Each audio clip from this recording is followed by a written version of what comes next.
हरेक विद्यार्थीसँग एउटा सपना हुन्छ। कोही इन्जिनियर बन्न चाहन्छन्, कोही डाक्टर र कोही अरूको पीडा कम गर्ने नर्स बन्न चाहन्छन्। अञ्जली फुयालको सपना पनि त्यही थियो। सेतो पोसाक लगाएर बिरामीको अनुहारमा मुस्कान फर्काउने, कसैको पीडामा मलम बन्ने। तर जीवनले कहिलेकाहीँ यस्तो परीक्षा लिन्छ जसको उत्तर कुनै पुस्तकमा हुँदैन। आज अरूको उपचार गर्ने सपना देखेकी एउटी विद्यार्थी आफ्नै उपचारको प्रतीक्षामा छिन्। उहाँको आँखामा आज पनि सपना छन्, तर ती सपना पुरा गर्न आज तपाईँ हाम्रै सहयोगको आवश्यक छ। नमस्कार, म भुवन थापा। आज म कुनै व्यक्तिगत स्वार्थको लागि आएको होइन। म त केवल एउटा विद्यार्थीको भविष्य बचाउने आशा लिएर तपाईँहरूमा आज उपस्थित भएको छु।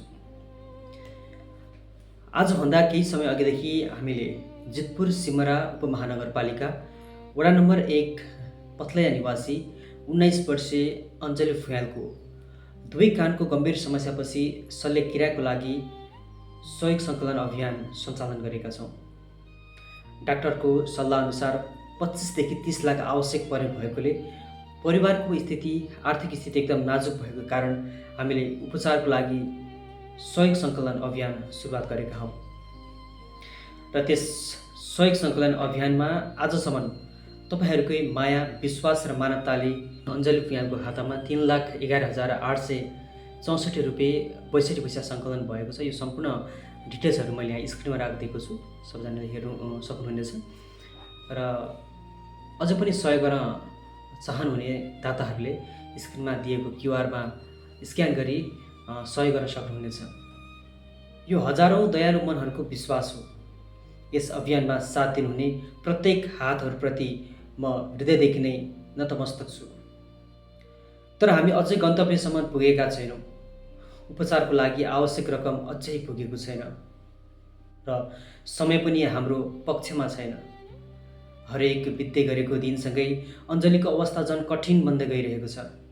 उहाँको परिवारको चिन्ता पनि दिन प्रतिदिन बढिरहेको छ। चिकित्सकहरूले सकेसम्म छिटो उपचार अघि बढाउन सुझाव दिएका छन्। हामीले आज गर्न सक्ने सहयोग भोलिसम्म पर्खनु नपरोस् भन्ने हाम्रो चाहना हो, किनकि हामीले अञ्जलीको सुनवाई जोगिएको हेर्न चाहन्छौँ।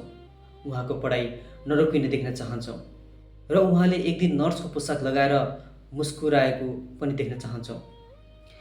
आज म विशेष गरी बारा जिल्लाका सम्पूर्ण विद्यालय परिवारसँग एउटा विनम्र अनुरोध गर्न चाहन्छु।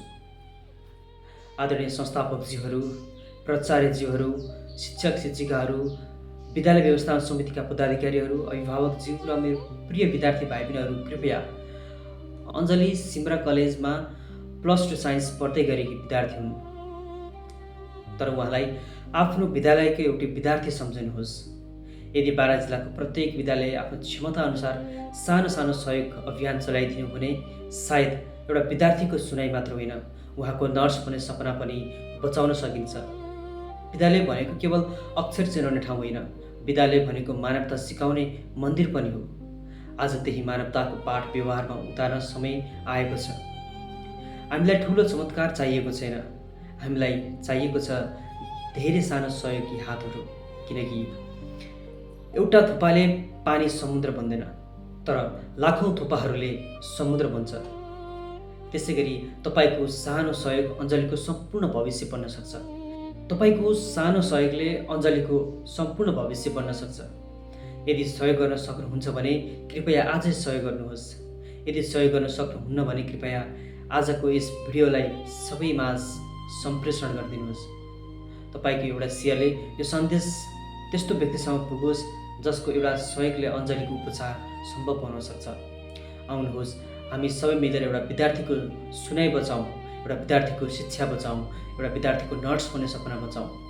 किनकि भोलि अञ्जली मुस्कुराउँदै भन्न सकुन्, मेरो सपना मेरो एक्लै थिएन, त्यो हजारौँ दयालु मनहरूको आशीर्वाद थियो। यही आशाको साथ सबैप्रति हृदयदेखि नै धन्यवाद व्यक्त गर्दै धेरैभन्दा धेरै सहयोग गरिदिन म हार्दिक अनुरोध गर्दछु। धन्यवाद, नमस्कार।